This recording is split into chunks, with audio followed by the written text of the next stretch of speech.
Massacre.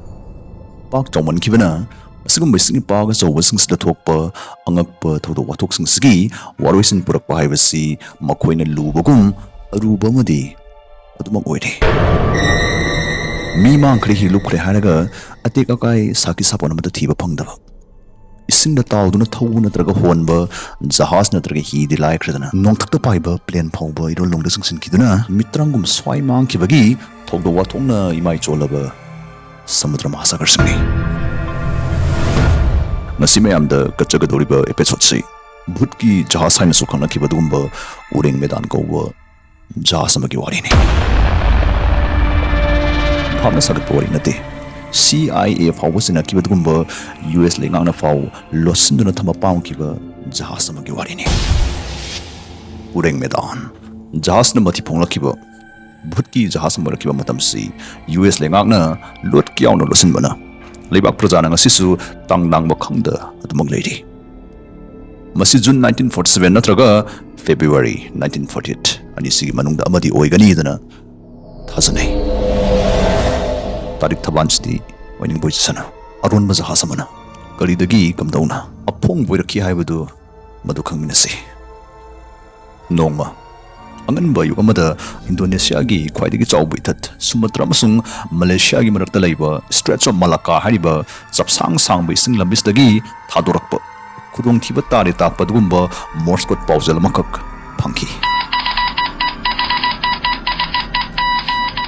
Morse code pausal du handoktuna parubada sumne ramki Captain yauna officer kudimak sire crew kudimaksu siramani khale aduga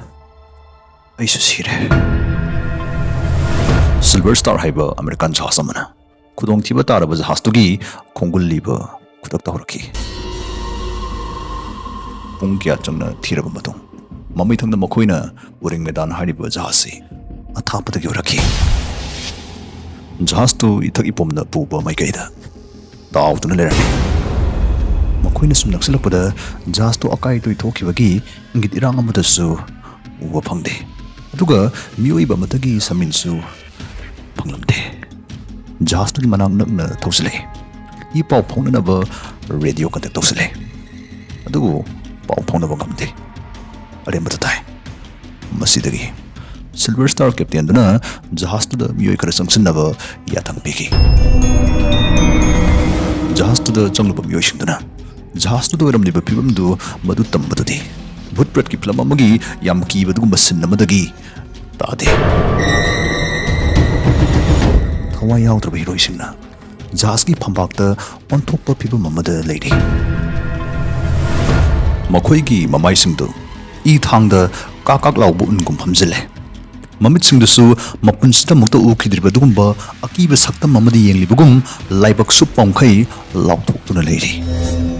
Sigadori Kangaraba Mioyamana, Sibiki Dagi, Lau Kong Lambogum, Maya Sing the Su, Katuk to the lady.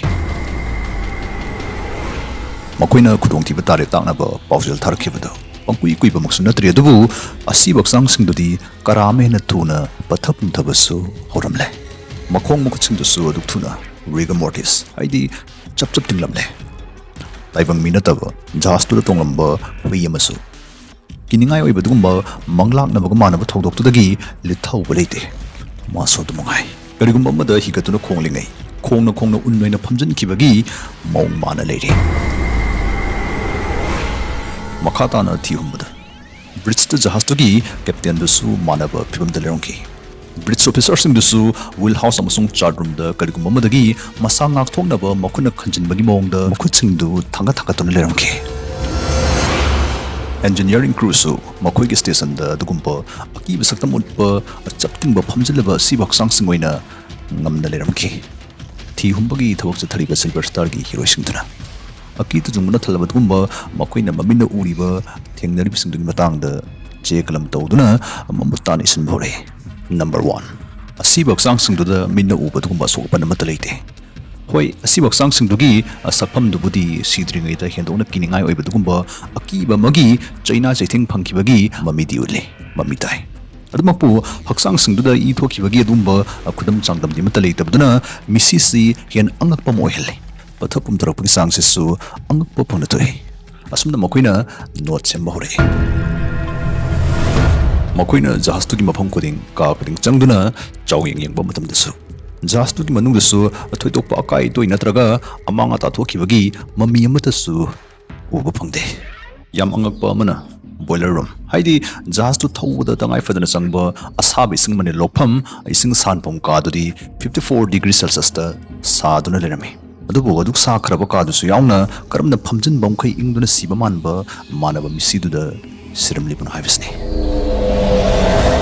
angakpa wangsingdugi pakum patukna makhata na thijnum jinaba angakpa jahasibu makoina khongban tamna hi thangpamda chingnab gidamak thawri puchin bhori adubu cherksda phambang makha pochai hapam sarog amada itha thajadana mai khuka khalaki aduga thangnaba mitkupta mai garang jakhalai ureng medan da tonglam heroising masagi jahaz silver star da brab chongchina rakhi mitkup khragi matong da ureng medan akan ba sapu amog loinana haubo khonjel da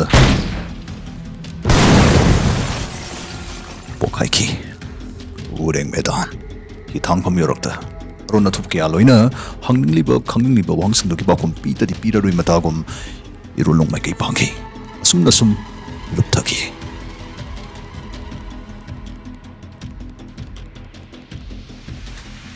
malem ge phawbo expert kyana angakpa jahasigi maski maikhum hangdoknaba masa masa gi oiba matkya phongdongna rakhi makhoi ayamana sumna phongtoi madudi ureng medan top secret oiba dugumba yam aron mathapak pangthokpada siznaba jahaz ama soidro hoigani